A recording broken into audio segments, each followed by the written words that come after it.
अस्सलामु अलैकुम वरहमतुल्लाहि वबरकातुहू। रब्बि इश्रह ली सदरी वयस्सिर ली अमरी वहलुल उक़दतम मिन लिसानी यफ़क़हू क़ौली। आज का हमारा टॉपिक मखारिज। इंशाअल्लाह ताला आज से हम मखारिज स्टार्ट करने वाले हैं। तो सबसे पहले देखेंगे मखारिज क्या है।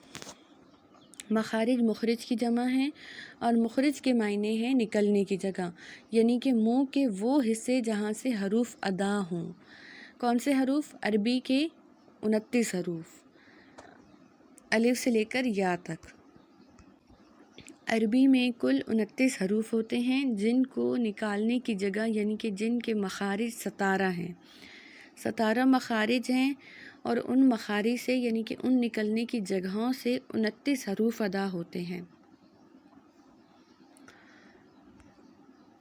किसी भी हरफ का मखरिज मालूम करने के लिए हरफ को साकिन करके शुरू में हमज़ा लगा दी, हमज़ा पर ज़बर हो और जहाँ इसकी आवाज़ ठहरे वहाँ इसका मखरिज होगा।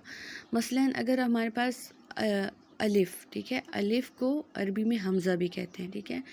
अगर हमारे पास हमज़ा पर ज़बर है और दाल पे हमने जज़म सकून लगा दिया, ठीक है, तो ये अद जहाँ पे हमारी लास्ट लग रहा है ना हमारी ज़बान, तो ये हमारी दाल का मखरिज है। ये एक इजी वे है, एक टिप है मखरिज मालूम करने का, लेकिन हम हर लेटर का मखरिज डिटेल के साथ देखेंगे, उसकी डेफिनेशन के साथ देखेंगे ताकि आपके सारे कॉन्सेप्ट क्लियर हों।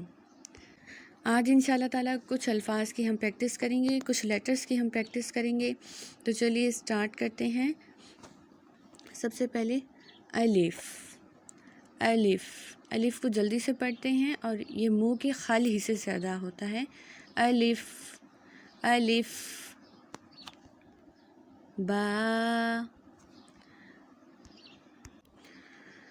बा होंठों से अदा होता है। जब ऊपर और नीचे के होंठ आपस में मिलें और होंठों का अंदरूनी हिस्सा यानी कि जो तरी वाला हिस्सा है, जो गीला हिस्सा है, वो आपस में मिले तो बा अदा होता है। ऊपर और नीचे के होंठों का तरी वाला हिस्सा आपस में मिलाने से बा अदा होता है।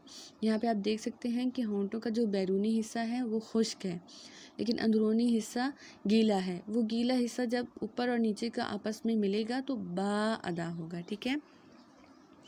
इसी तरह नेक्स्ट हमारा ता। ज़बान की नोक जब ऊपर के 2 दांतों की जड़ के साथ लगे तो अदा होता है ता। ज़बान की जो नोक है वो ऊपर वाले 2 दांतों की जड़ के साथ लगाएं और अदा करें ता। अलिफ बा ता। नेक्स्ट है सा। ये भी ज़बान की नोक से अदा होता है लेकिन इसका मखरिज अलग है। ज़बान की नोक जब ऊपर वाले दांतों के सिरे के साथ यानी कि दांतों के किनारे के साथ लगे तो अदा होता है सा की अदायगी में आपकी ज़बान की नोक थोड़ी सी बाहर भी, बिल्कुल थोड़ी सी बाहर निकलेगी दांतों से, और दांतों के जो किनारा है, दांतों का ऊपर वाले दांतों का किनारा, उनके साथ लगाएं सा। ऊपर के 2 दांतों के किनारे के साथ ज़बान की नोक को टच करें और अदा करें सा। नेक्स्ट है हमारा जीम।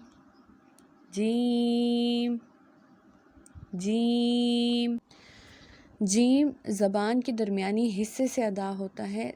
ज़बान का दरमियान वाला हिस्सा जब ऊपर के बिलमुकाबिल तालू के साथ लगे तो अदा होता है जीम। ज़बान का जो दरमियान वाला हिस्सा है वो ऊपर, जो हमारा तालू है ज़बान के दरमियान वाले हिस्से के ऊपर, उसके साथ टच करें जीम।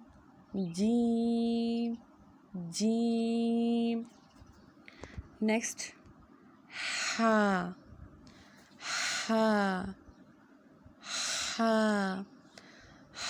हलक से अदा होता है।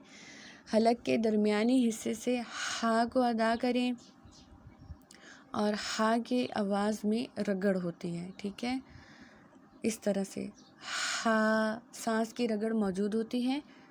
हा, इसे हा नहीं पढ़ना, दरमियानी हलक से अदा करें। हमारे हलक के 3 हिस्से हैं, एक ऊपरी हिस्सा, एक निचला हिस्सा और एक दरमियाने वाला हिस्सा। दरमियानी वाले हिस्से से हमने हा को अदा करना है, ठीक है। शुरू से प्रैक्टिस करते हैं। अलिफ, बा, ता, सा, जीम, हा। एक और चीज़ आपने याद रखनी है कि सा की अदायगी में सीटी की आवाज़ नहीं आनी चाहिए। जब आप ज़बान की नोक को ऊपर वाले दांतों के सिरे के साथ लगाएंगे, किनारे के साथ लगाएंगे, तो नरमी से सा को अदा करेंगे। ये जितने भी लेटर आज हमने पढ़े हैं ये सारे बारीक पढ़े जाते हैं, इनमें से कोई भी मोटा नहीं पढ़ते।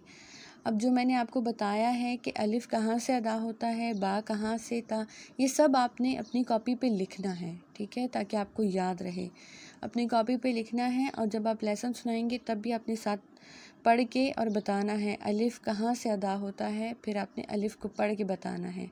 बा कहाँ से अदा होता है, इस तरह फिर आपने बा को भी पढ़ के, इसी तरह अलिफ से लेकर हा तक जितने भी लेटर्स हैं सबको डेफिनेशंस के साथ आपने पढ़ के सुनाना है, क्योंकि आपको लेसन इसीलिए कम दिया गया है ताकि आपको अच्छे तरीके से समझ आ जाए कि किस हरूफ को कहाँ से अदा करना है। अल्लाह ताला आपके लिए बहुत ज़्यादा आसानियाँ करे। अस्सलामु अलैकुम वरहमतुल्लाहि वबरकातुहू।